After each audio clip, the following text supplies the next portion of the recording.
Nós estamos na série Nossa Igreja, né? De quando em quando a gente volta a esse assunto, porque nós queremos sempre revisitar os nossos valores, aquilo que nós cremos, o propósito de sermos igreja aqui em Londrina, na região.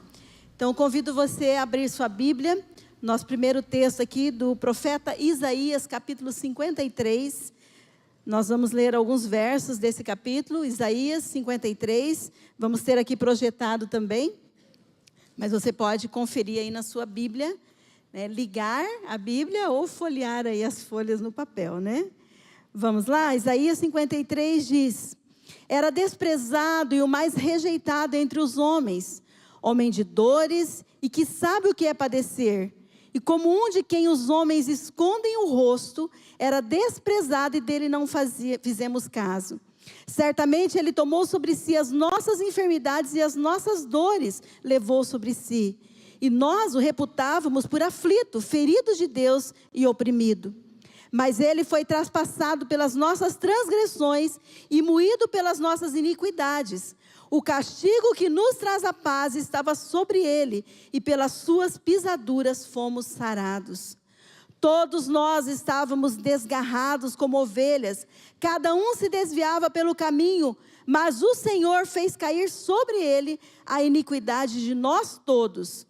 E ele foi oprimido e humilhado, mas não abriu a boca. Como cordeiro foi levado a matadouro, e como ovelha muda perante os seus tosqueadores, ele não abriu a boca. Vocês vão se lembrar aqui de Jesus, a sua postura diante do Gólgota, diante daqueles que o crucificaram, diante de Pilatos. Jesus não reclamou, Jesus não murmurou, Jesus não abriu a boca. Verso 10, todavia, ao Senhor agradou moê-lo, fazendo-o enfermar. Quando der ele a sua alma como oferta pelo pecado, verá a sua prosperidade e prolongará os seus dias. E a vontade do Senhor prosperará nas suas mãos. Fique bem atento a esse verso 11. Ele verá o fruto do penoso trabalho da sua alma e ficará satisfeito. O meu servo justo, com o seu conhecimento, justificará a muitos, porque as iniquidades deles levará sobre si. Amém, meus irmãos? Que texto poderoso, né? Que texto. É interessante que o profeta Isaías, ele está profetizando, ele está entregando essa profecia. O profeta Isaías, que foi o profeta mais messiânico, que mais falou da vinda de Jesus. E detalhe, ele fez essa descrição da obra perfeita, da obra salvífica de Cristo na cruz, 700 anos antes de Jesus vir a esse mundo em carne e osso. 700 anos antes. E ele descreveu de forma perfeita, porque não veio dele. Era uma profecia que vinha direto do trono de Deus, direto do Pai. E isso é tão importante, irmãos, porque tudo se cumpriu conforme foi profetizado. E tudo que diz respeito ao presente está se cumprindo conforme profetizado. E tudo que diz respeito ao futuro irá se cumprir conforme profetizado, porque aquele que prometeu é fiel para cumprir. Aquele que prometeu é fiel para cumprir. E é por causa, irmãos, da obra de Cristo, é por causa dessa profecia que nós existimos como igreja. Esse é o nosso propósito, é para isso que nós existimos. É através de cada cristão que Jesus verá o fruto do seu penoso trabalho na cruz e na ressurreição. É através disso. E é interessante que, lendo essa profecia de Isaías 53, a gente vê claramente aqui que há uma expectativa no coração de Deus. Há uma expectativa no coração de Jesus. E qual é essa expectativa? A expectativa é, Jesus tem expectativas em relação à frutificação do penoso trabalho da sua alma. É isso que a profecia está dizendo. E mais de 700 anos depois, o próprio Jesus, com lábios humanos, o próprio Jesus já encarnado aqui nesse mundo, pisando esse mundo, Ele teve uma conversa muito séria com os religiosos da época, com os fariseus da época, com o povo da época. Ele teve uma conversa muito séria. E eu quero que você preste muita atenção nessa conversa, porque Jesus está tendo essa mesma conversa hoje comigo e com você. O Deus de ontem é o mesmo de hoje, será eternamente. Ele está tendo essa mesma conversa conosco. E eu quero refletir um pouquinho nessa conversa e propor a você mais um texto, que está no Evangelho de Mateus, capítulo 21. E nós vamos ler apenas alguns versos. E está dizendo assim: ouçam outra parábola. Por que outra? Porque com toda misericórdia e paciência, Jesus já vinha falando em parábolas com o povo. E ele está dizendo aqui que ele está propondo uma outra, mais uma. E diz assim: havia um proprietário de terras que plantou uma vinha. Colocou uma cerca ao redor dela, cavou um tanque para prensar as uvas e construiu uma torre. Depois arrendou a vinha a alguns lavradores e foi fazer uma viagem. Aproximando-se a época da colheita, enviou seus servos aos lavradores. Para quê?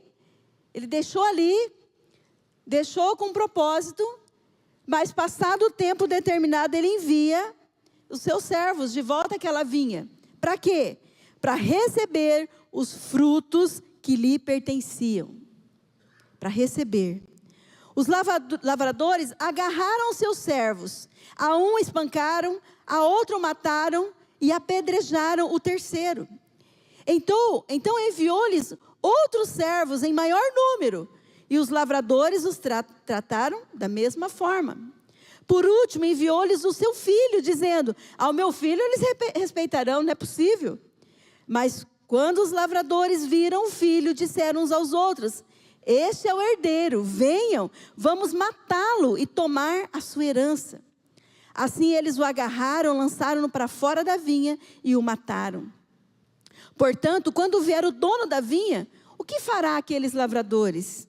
Responderam eles: matará de modo horrível esses perversos e arrendará a vinha a outros lavradores, que lhe deem a sua parte no tempo da colheita. Pulando para o verso 43, portanto, eu lhes digo que o reino de Deus será tirado de vocês e será dado a um povo que lhes dê os frutos do reino. Que dê os frutos do reino. Que dê o fruto do seu penoso trabalho. Não qualquer fruto, não é qualquer fruto que Deus quer. São os frutos do reino. Fruto do reino. O dono da vinha, ele espera, ele tem expectativas. Aquilo que eu disse, Jesus tem expectativa em relação ao seu penoso trabalho. Ele tinha expectativa de colher os frutos. Mas ao invés de dar os frutos, eles agiram de forma perversa, de forma malvada, de forma indiferente às expectativas do dono da vinha. E eles, a um mataram, a outro apedrejaram e por fim mataram o próprio filho. E é interessante que Jesus, diante dos seus ouvintes, ele pergunta: o que o dono da vinha deve fazer com esses lavradores maus? Olha o tamanho da cegueira, irmãos. E que Deus tenha misericórdia de mim e de você hoje, de sermos cegos, como esses religiosos da época. Porque eles dão uma sentença contra eles mesmos. E às vezes a gente vê pessoas falando coisas sem pensar, e elas estão falando contra si mesmas diante de Deus. Elas estão dando sentenças a si mesmas. O verso que nós lemos diz, eles vão dizer assim: eu tenho que matar esses lavradores. Mas matar de forma horrível, porque são perversos. E depois de matar, esse é o conselho que eles estão dando para Jesus, tem que dar a vinha para outro grupo de lavradores, que serão fiéis em entregar os frutos. Uma sentença contra si mesmo. Então, observando essa parábola, o que é a vinha? O que é a vinha? Nós vemos aqui, no verso 43, que a Bíblia diz que o reino será tirado. A vinha é o reino de Deus. Dentro da parábola, é o reino de Deus. E quem é o dono da vinha? O próprio Deus. O próprio Deus é o dono. Jesus também vai explicar que esse primeiro grupo a quem Jesus está se dirigindo, e que a parábola está dizendo, está relacionado ao povo de Israel, ao Antigo Testamento. a quem foi confiada as promessas de Deus. Se você ler o Antigo Testamento. Quais promessas? As promessas de que viria o Salvador, o resgatador, o Redentor. E Israel é comissionado a espalhar essa notícia, a ser uma bênção, porque as promessas começam ali em Abraão, quando Deus promete que através da sua descendência, todas as famílias da terra seriam abençoadas. A promessa sempre foi para todos, sempre foi o desejo de Deus que todos fossem salvos. Então havia uma expectativa no coração de Deus de proclamar a salvação ao mundo através de Israel no Antigo Testamento. Mas o que nós estamos vendo aqui é que Israel falhou. Israel falhou, eles não entregaram os frutos que se esperava deles. E aí nós vamos vendo o próprio Jesus, ali em Mateus 23, um outro texto que ele vai dizer: Jerusalém, Jerusalém, que apedrejas e matas os profetas que a ti são enviados.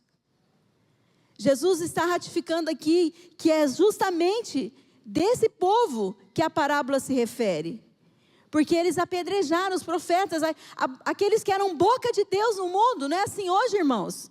Aqueles que são boca de Deus, aqueles que são os pés de Jesus, as mãos de Jesus, aqueles que proclamam o reino, muitas vezes não são apedrejados com palavras, não são aqueles até que se dizem cristãos. Não é assim hoje a mesma coisa. Mas quando Jesus fala aqui na parábola que por último, o dono enviou o seu próprio filho. Jesus está contando essa parábola. Jesus está falando a respeito deles, dele mesmo, do que ele faria, que estava para acontecer já a sua morte na cruz. E eles não enxergaram. Eles não perceberam que era a respeito dele mesmo que ele estava dizendo. E eles crucificaram Jesus. Eles não reconheceram. O apóstolo João diz, no primeiro capítulo, que ele veio para os que eram seus, e os seus não o reconheceram, o crucificaram. Que é isso exatamente que está falando aqui na profecia de Isaías 53, que ele iria padecer, que ele ia sofrer. E os próprios que se diziam seguidores de Deus foram os que crucificaram. A vinha e o reino então é entregue ao segundo grupo. Eles responderam muito bem contra si mesmos, mas responderam muito bem. Essa vinha é entregue ao segundo grupo. E esse segundo grupo, quem é, irmãos? Quem é esse segundo grupo? Jesus, as promessas, a palavra de Deus nunca vai falhar. Ela vai se cumprir. E nós sabemos que depois da ressurreição de Jesus, nasceu a igreja. No Pentecoste nasce a igreja. Quem é esse segundo grupo? São pessoas formadas de todas as tribos, línguas e nações, de toda a raça. É a igreja de Jesus. Esse é o segundo grupo. Esses que foi confiado a vinha do Senhor para ser cuidada. A esse segundo grupo que é a igreja. São os novos lavradores. Sabe qual é a excelente notícia? A igreja não vai falhar. Amém, meus irmãos? A igreja de Jesus vai entregar os frutos do seu penoso trabalho. A igreja não vai falhar, nós cantamos agora. O inferno não vai prevalecer, o Coliseu não parou a igreja, nada parou a igreja. A igreja vai cumprir a profecia. Ela vai entregar os frutos do seu penoso trabalho. Quando a gente olha para o primeiro grupo, para a nação de Israel, para o Antigo Testamento, o coletivo falhou. Nós não podemos dizer que todos falharam. Indivíduos dentro da nação de Israel não falharam. Abraão não falhou. José não falhou. Davi não falhou. Os próprios discípulos de Jesus eram judeus, na maior parte, não falharam. O apóstolo Paulo não falhou, judeu. O coletivo falhou, a nação falhou, mas alguns indivíduos dentro da nação não falharam. Agora, quando a gente transporta aqui para o segundo grupo, que é a igreja, o extremo oposto vai acontecer. Indivíduos vão falhar, não o coletivo. A igreja nunca vai falhar, irmãos. O inferno não vai prevalecer contra a igreja de Jesus. A igreja não vai falhar, é o oposto. Indivíduos vão falhar dentro da igreja, pessoas falham, pessoas retrocedem, abandonam sua fé, pessoas dão mau testemunho, a gente fica bravo às vezes, a gente fica chateado de ver pessoas fazendo isso, mas nós temos que olhar para o autor e consumador da nossa fé, e ele disse que a igreja não vai falhar, o coletivo não vai falhar, irmãos. É para isso que nós temos que olhar, não é para quem dá mau testemunho, para quem não cumpre, para quem não segue a missão, porque o coletivo não vai falhar, a igreja de Jesus vai entregar os frutos. E a profecia diz que Cristo ficará satisfeito. Ele ficará satisfeito. Se você falhar, o plano geral de Deus, o propósito de Deus, a missão de Deus nesse mundo, não vai sofrer sequer um arranhão. Vai se cumprir cabalmente. Essa é a palavra do Senhor. A igreja nasceu da palavra profética de Jesus, do poder da sua ressurreição, de que ela seria vitoriosa, bem-sucedida. A Bíblia diz lá no versículo 43, portanto eu lhes digo que o reino de Deus será tirado de vocês e será dado a um povo que dê os frutos do reino. Não vão falhar. Primeiro grupo falhou por quê? Qual que é o motivo?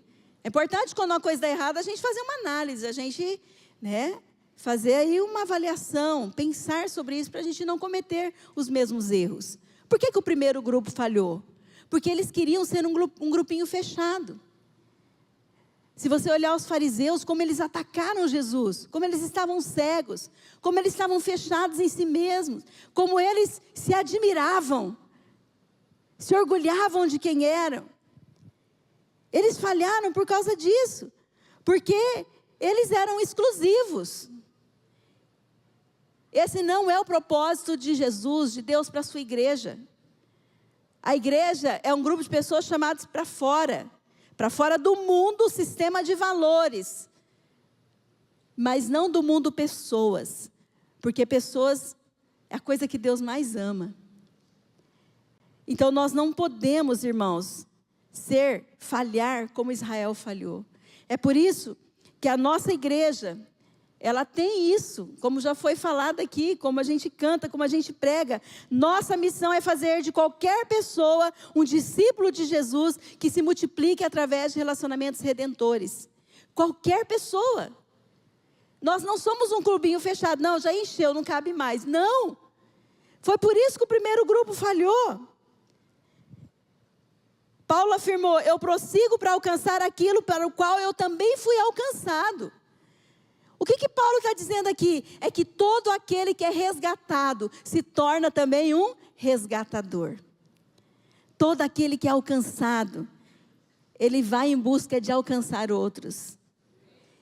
É o processo natural, é por isso que a igreja não vai falhar. Nossa missão é estabelecer o governo de Deus no coração de cada homem, de cada mulher, para que sejam salvos, para que descubram uma vida com significado, para que eles possam ser livres da condenação eterna. E o pior da condenação eterna é passar uma eternidade longe do nosso Deus, longe da pessoa que mais nos ama. Essa é a notícia, é a boa notícia. Então, frutificação é a multiplicação de discípulos de Jesus. Frutificação é a multiplicação de discípulos de Jesus. Então, de forma prática, como que a gente vive isso aqui na nossa igreja? Estou dando aqui as bases bíblicas para você, mas de forma prática, nós estamos falando sobre a nossa igreja. Como que a gente vive isso aqui? Primeiro, estabelecendo a multiplicação, coloquei / frutificação, como valor inegociável. Esse é um valor inegociável que nós temos. Então, como que a gente vive isso que eu acabei de ler nas Escrituras? Estabelecendo a multiplicação, a frutificação, como valor inegociável. Isso é inegociável na nossa igreja. Nós vimos até agora, pastor Carlos, pastor João, junto com o pastor Carlos na semana passada, pregando a respeito, hoje fechando o nosso tripé, eles pregaram que na nossa igreja, nós temos como base uma igreja bíblica. A palavra de Deus, a Bíblia, é a autoridade máxima aqui em nossa igreja. Nós sempre vamos pregar a Bíblia. a Bíblia é a autoridade máxima, é a nossa regra de fé e prática aqui na nossa igreja. O segundo tripé, a nossa igreja é relacional. Relacional, por quê? O que significa cristianismo? Cristianismo é um relacionamento pessoal com Cristo, com Deus e com o outro. É uma igreja relacional. Nós estamos aqui para viver Cristo através de relacionamentos com Ele e com o outro. E o tripé, fechando aí, nós somos uma igreja multiplicadora. Porque nós temos, irmãos, que entregar o fruto, os frutos do penoso trabalho de Cristo. Esse é nosso alvo. O que passa pela sua cabeça quando a gente diz que a Bíblia fala de frutos? O que passa pela sua cabeça quando a gente fala que o cristão deve multiplicar?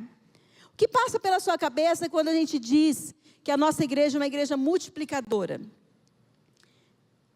Às vezes tem gente que tem aversão à palavra multiplicar, porque ela não entende que é frutificar. Quando nós estamos falando disso, nós não estamos aqui para multiplicar dinheiro, nós não estamos aqui para multiplicar prédios, nem coisas semelhantes a essa. Essas coisas são secundárias. Essas coisas existem para facilitar, para providenciar o meio que a frutificação aconteça. Mas quando nós estamos falando de multiplicar, nós estamos dizendo o quê? Presta atenção no slide aí. Nossa missão é fazer discípulos de Jesus que se multiplicam através de relacionamentos redentores. Essa é a nossa missão, irmãos. Toda vez que nós falarmos de multiplicar, nós estamos falando desse fruto de Isaías 53, do penoso trabalho de Cristo. Nós estamos falando dessa profecia severa que Jesus está dando ali para os religiosos da época, para a gente não ser esses religiosos, de que Ele vem para pegar os frutos, para colher os frutos. E esses frutos são o quê? O que é a gente multiplicar? Multiplicar discípulos de Jesus. Esse é o fruto. E não se engane, tudo nesse mundo multiplica. Tudo multiplica. Para o bem ou para o mal. Tudo multiplica. Olha aqui que Jesus, falando a respeito dos últimos dias, em Mateus 24:12 diz: e por se multiplicar a iniquidade, o amor de muitos esfriará. Tudo se multiplica, irmãos. O bem multiplica. Fazer discípulos de Jesus multiplica. Mas o mal também. Por se multiplicar a iniquidade. Vocês não estão vendo isso aí no mundo? Quanto tem se multiplicado a iniquidade? E quanto mais vai afunilando para a volta de Cristo, a coisa vai piorar. A iniquidade está se multiplicando. O mal se multiplica. É por isso que a palavra-chave para a igreja também é multiplicação. É frutificação. Porque a multiplicação de novos discípulos de Jesus é o antídoto contra a multiplicação da iniquidade, do mal.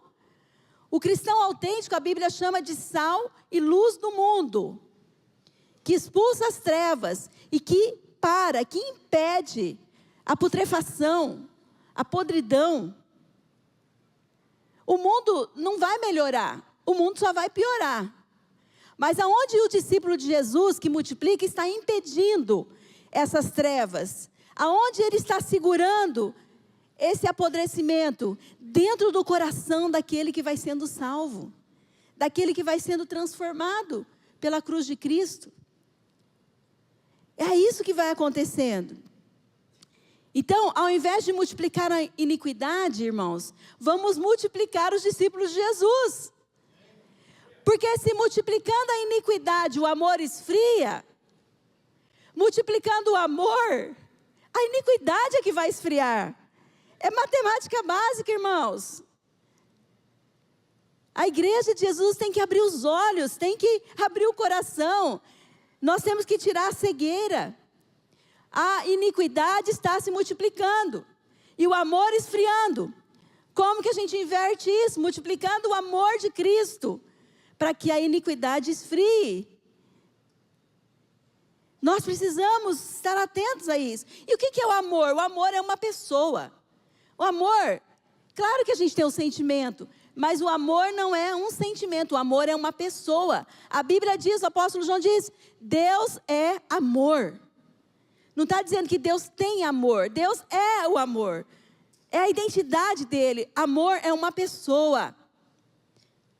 A Bíblia diz que o amor de Deus está sendo derramado em nossos corações pelo Espírito Santo que nos foi dado.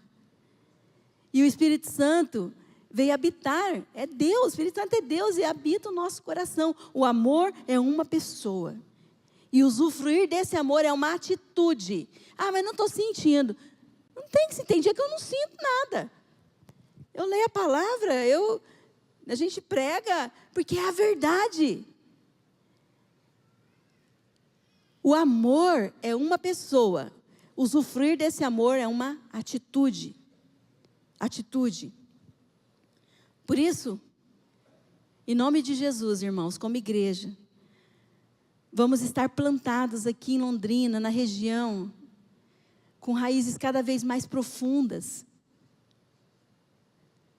para que a gente veja esse amor, esses frutos transbordando. A Bíblia diz no Salmo 92:13, plantados na casa do Senhor, florescerão nos átrios do nosso Deus.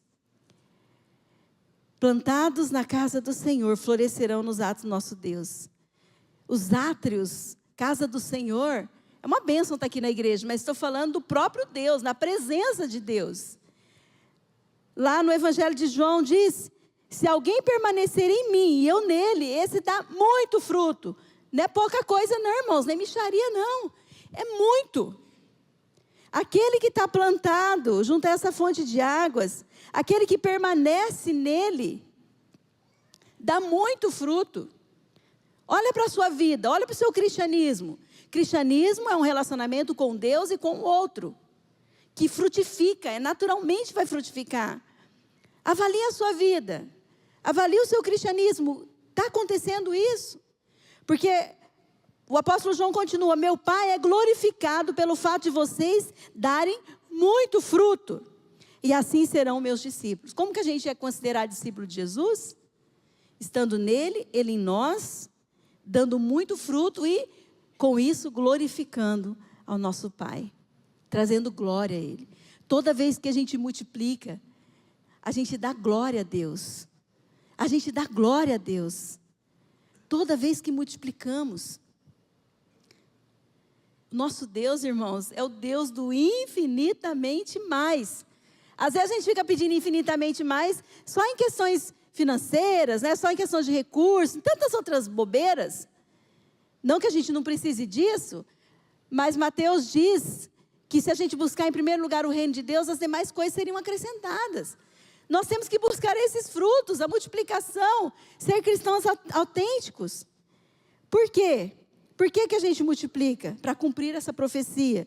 Mais uma vez, verso 11 de Isaías 53. Ele verá o fruto do penoso trabalho da sua alma e ficará satisfeito. E ficará satisfeito. Deus está satisfeito em você?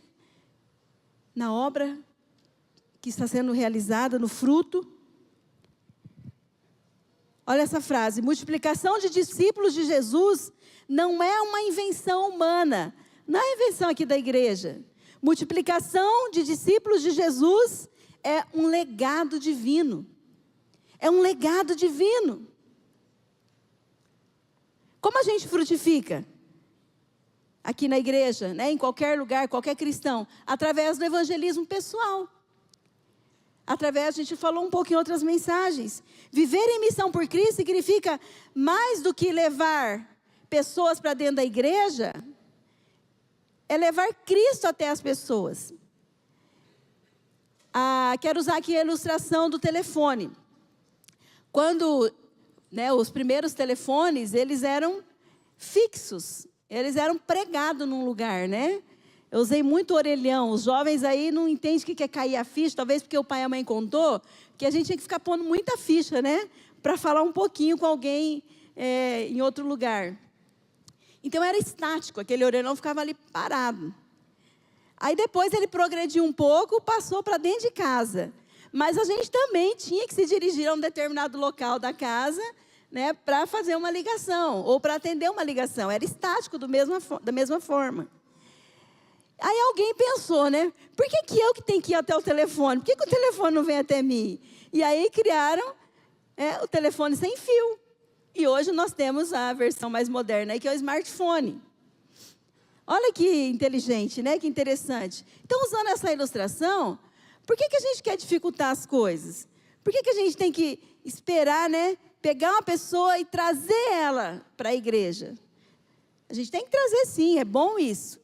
Mas primeiro, você é o cristão. Você é o representante, você é o sal e a luz desse mundo. Aonde você for, você leva. A gente leva Cristo até as pessoas. Isso é evangelismo pessoal. Não é você jogar a responsabilidade para outro, mas você é aquele que vai levar Cristo até as pessoas. Cristo até as pessoas. Então, o principal lugar onde o evangelho é proclamado não é só aqui do púlpito da igreja, embora seja. Mas o principal lugar é nos lares, nas empresas, nas escolas, faculdades, no esporte, no lazer. Lá onde você joga futebol, você está falando de Cristo, você está dando testemunho no mercado, através da internet mesmo. Quantas formas nós temos de anunciar a Cristo, de pregar a Cristo? Nós podemos fazer isso a partir do nosso próprio estilo de vida, onde nós estamos inseridos. É tão simples, irmão. Através de relacionamentos redentores. Todos nós aqui temos relacionamento com as pessoas. Basta você se perguntar se o seu relacionamento é redentor. Se está redimindo, se está transformando a vida de alguém. A evangelização vai acontecer como? De forma orgânica, de forma natural. Por causa da capacidade que vocês, eu também sou junto com vocês. Nós, irmãos, lá fora, nós temos uma penetração, uma capacidade muito maior do que aqui dentro. Se nós todos sairmos, nos espalharmos, e aonde nós estivermos, nós fazermos o nosso evangelismo pessoal, olha o poder, é exponencial a multiplicação do testemunho do evangelho, é exponencial. Então você vai se relacionar ali com barbeira, manicure, taxista, né, o Uber, professora, médico, açougueiro, o caixa do banco, do supermercado, apontando para Cristo, só sendo cristão. Às vezes a gente nem precisa falar muito. Tem pessoas que a gente encontra sempre. Você vai ali no açougueiro, compra no mesmo açougue de sempre. Está sempre com a mesma pessoa. E nunca você falou nada. Evangelismo pessoal. E a segunda forma é através do discipulado. Como que a gente frutifica? Através do discipulado. E nesse sentido, a igreja, ela tem uma ferramenta muito especial que facilita a vida de todo mundo para acontecer esse discipulado. Que são os nossos grupos de crescimento, os nossos GCs. Por que grupo de crescimento? Porque esse C, né? Grupo GC. Crescimento, ele está em todas as formas. Crescimento do caráter de Cristo, da comunhão, crescimento de conhecimento bíblico, crescimento de cuidado uns com os outros. Por isso que a gente coloca grupo de crescimento. Dentro dos nossos grupos, o discipulado acontece. Nós estamos espalhados pela cidade em vários grupos. É onde o discipulado ele é favorecido ali no cuidado uns com os outros. A gente tem um líder, tem líder em treinamento, tem irmãos ali que já estão mais na caminhada e um vai ajudando o outro. Tem pessoas que estão chegando, tem pessoas que estão sendo evangelizadas, tem pessoas que estão sendo discipuladas, tem pessoas que estão sendo fortalecidas na fé. E é assim, irmãos, que nós vamos chegar no céu, amém? É assim que nós vamos juntos, nos aquecendo, nos fortalecendo, amando uns aos outros e amando a Cristo, nós vamos chegar. Nós seremos salvos, porque a Bíblia diz para a gente desenvolver a nossa salvação. E nós desenvolvemos através desse discipulado, desse pastoreio mútuo. É isso, é onde as coisas acontecem. É espetacular, é maravilhoso. E aí o grupo vai crescendo, outras pessoas vão dizendo, eis-me aqui. E vão se tornando novos líderes. Em Arapongas, né, a igreja nova que a gente está plantando, eu e o Sandro, e a gente está lá agora, domingo que vem, vamos fazer a multiplicação do 5º grupo de crescimento nas casas. E é interessante que e o do Sandro também tem que multiplicar, mas não tem casa, porque a gente multiplica a casa, a gente multiplica líder. E é interessante que um casalzinho, né, que o Sandro até fez o casamento deles, jovem, eles falaram, pastora, pode usar a nossa casa. E eu fiquei meio desconfiada, irmão, eu nem, né, dei muito valor assim.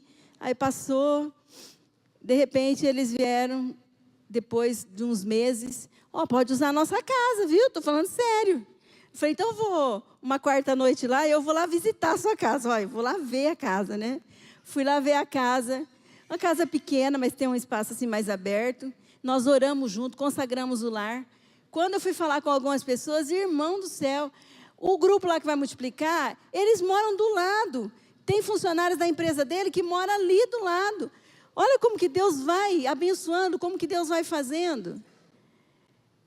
E quarta agora já vão se reunir nesse novo endereço. Domingo que vem já vão multiplicar o grupo. O que faltava? Um anfitrião. Líder a gente tem até sobrando lá, não tem casa. Então não é só multiplicar líder, a gente precisa de casa. Será que não tem gente aqui que está disposta a dizer, eu quero que a minha casa seja uma igreja, eu quero que a minha casa seja uma bênção, eu quero receber a palavra aqui na minha casa, eu não quero liderar, eu não sou de falar, mas você pode ser um anfitrião. Porque a multiplicação também é de casas. E lá dentro da sua casa vai ser lugar de salvação, vai ser lugar da palavra, lugar da comunhão. É maravilhoso, eu recebo isso há anos, o grupo na minha casa, é maravilhoso. Não é, pastor Carlos? Não é, pastor João? Está por aí? Pastores? É maravilhoso. Nós queremos ser exemplo para vocês. E a gente tem que prestar atenção num alerta. A última frase que eu quero deixar para vocês. Tudo que nasce e cresce, morre. Aquela flor, coisa mais linda, né? A rosa lá. Vai morrer, tem dias contados. Mas tudo que nasce e se multiplica, permanece para sempre. Permanece para sempre, irmãos.